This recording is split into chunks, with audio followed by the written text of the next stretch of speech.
दोस्तों आज हम भारत की ऐसी 4 महिलाओं के बारे में जानेंगे जिन्हें फ्यूचर में फांसी की सजा होनी है और उनके अपराधों को सुनकर आपका रूह कांप जाएगा। तो आइए जानते हैं। इससे पहले आप वीडियो को लाइक कर दें और अगर अभी तक आपने मेरे यूट्यूब चैनल को सब्सक्राइब नहीं किया है तो प्लीज़ सब्सक्राइब करके बेल आइकन जरूर प्रेस करें, जिससे ऐसे ही नॉलेजफुल वीडियो आप तक पहुंचती रहे। दोस्तों इन चारों महिलाओं के अपराध कितने क्रूर थे इसका अंदाज़ा आप इस बात से लगा सकते हैं कि इन्हें निचली अदालत से फांसी की सज़ा मिलने के बाद सुप्रीम कोर्ट ने भी इनकी सज़ा को बरकरार रखा और उसके बाद भारत के राष्ट्रपति जी ने भी इनकी दया याचिकाओं को खारिज कर दिया।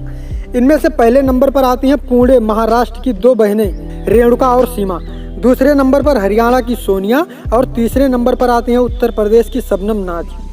अब आइए इनके अपराधों के बारे में जानते हैं। नंबर 1 पर है पुणे की रेणुका और सीमा। ये दोनों ही औरतें पुणे की यरोदा जेल में 23 साल से बंद हैं। ये वही यरोदा जेल है जहां पर आतंकी कसाब को फांसी की सजा दी गई थी और इस जेल की हवा अपने संजू बाबा भी खा चुके हैं। रेणुका और सीमा दोनों सगी बहनें हैं और इनके अपराध में इनकी मां अंजना गावित भी शामिल थी, जिनकी एक बीमारी के चलते जेल में ही डेथ हो चुकी है। भारतीय दंड संहिता की धारा 300 में हत्या जैसे अपराध को वर्णित किया गया है और इस अपराध के लिए भारतीय दंड संहिता की धारा 302 के तहत फांसी की सजा का प्रावधान भी किया गया है। फांसी की सजा किसी भी व्यक्ति को रेयरेस्ट से रेयर केसों में ही दी जाती है। इन तीनों ही माँ बेटियों ने मिलकर 42 बच्चों की हत्या की थी। इन दोनों कैदियों की मां अंजना गावित मूलतः नासिक की रहने वाली थी। एक ट्रक ड्राइवर से प्यार में आकर उसी के साथ भाग गई और पुणे आकर रहने लगी। कुछ दिन साथ में रहने के बाद उसकी रेणुका बेटी हुई, जिसके बाद ड्राइवर ने इसे छोड़ दिया, जिससे वह रोड पर आ गई। इसके कुछ समय बाद एक रिटायर्ड आर्मी सैनिक मोहन गावित से शादी की, जिससे उसकी दूसरी बेटी सीमा पैदा हुई। कुछ समय बाद इसने भी इसे छोड़ दिया। पुणे की भीड़ भाड़ वाली गलियों में 2 बेटियों के साथ भटकती रही। फिर इन्होंने चोरी करना शुरू किया और अपना पेट पालने लगी। धीरे धीरे दोनों बेटियां बड़ी हुई और उन्होंने भी इसी काम में हाथ बटाना शुरू किया और इसके बाद इन माँ बेटियों का बच्चों को चुराने का सिलसिला शुरू होता है और ये सिलसिला तब तक चलता रहा जब तक कि इनके गिरोह का पर्दाफाश नहीं हुआ। पकड़े जाने पर वो जो तरीका आजमाती थी उसे सुनकर आपका दिल कांप जाएगा। ये बच्चे चुराती और छूमंतर हो जाती। पकड़े जाने पर बच्चों को जमीन पर पटक देती, जिससे लोगों का ध्यान बच्चे पर चला जाता और ये गायब हो जाती। और ये बच्चों को मात्र इसलिए चुराती थी कि भीख मांगने में इन्हें सहानुभूति मिले। 1990 से लेकर 1996 के बीच यानी कि 6 सालों में 42 बच्चों की हत्या कर दी। इसके बाद ये घटना महाराष्ट्र के अखबारों में सुर्खियां बन गई। भारत में इससे पहले इतने बड़े पैमाने पर बच्चों की हत्या नहीं हुई थी। यह सीरियल किलिंग का मामला भारत ही नहीं पूरे विश्व में सबसे खतरनाक और दर्दनाक मामलों में से एक था। इसके बाद महाराष्ट्र सरकार द्वारा सीबीआई को जांच सौंपी गई।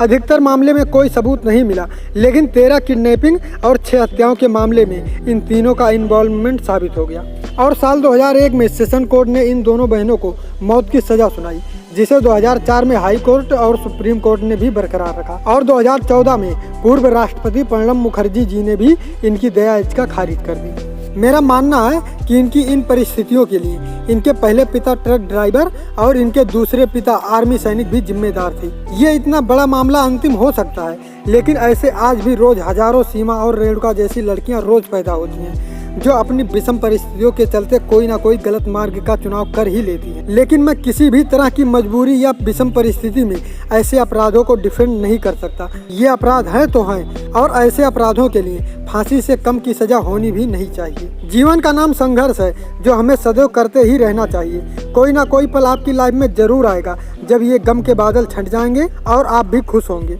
इस विषय में आपकी क्या राय है कमेंट सेक्शन में जरूर बताएं। और दूसरे नंबर पर आती है हरियाणा की सोनिया।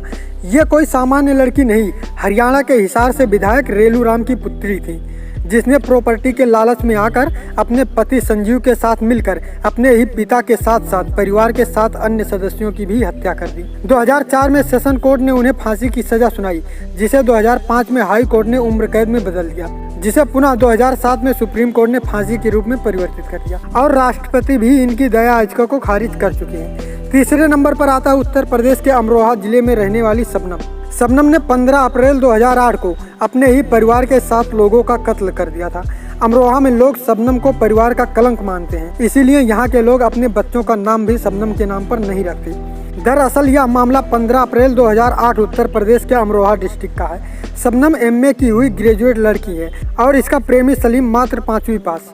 इसके घर वालों को इनका रिश्ता रास नहीं आ रहा था और वो लोग इनके रिश्ते के सख्त खिलाफ थे। रात को खाने में नशे की गोली मिला दी और रात को करीब 1:30 बजे अपने प्रेमी के साथ मिलकर अपने ही परिवार के 7 सदस्यों की कुल्हाड़ी से काटकर हत्या कर दी। इन 7 लोगों में मात्र 8 माह का एक बच्चा भी शामिल था, जबकि इस हत्या के समय शबनम खुद 7 सप्ताह की प्रेग्नेंट थी। इस घटना के बाद इसने यह कहते हुए अपनी बचाव करने की कोशिश की कि रात में लुटेरे आए और वो बाथरूम में थी और उन्होंने इसके परिवार के सभी लोगों की हत्या कर दी।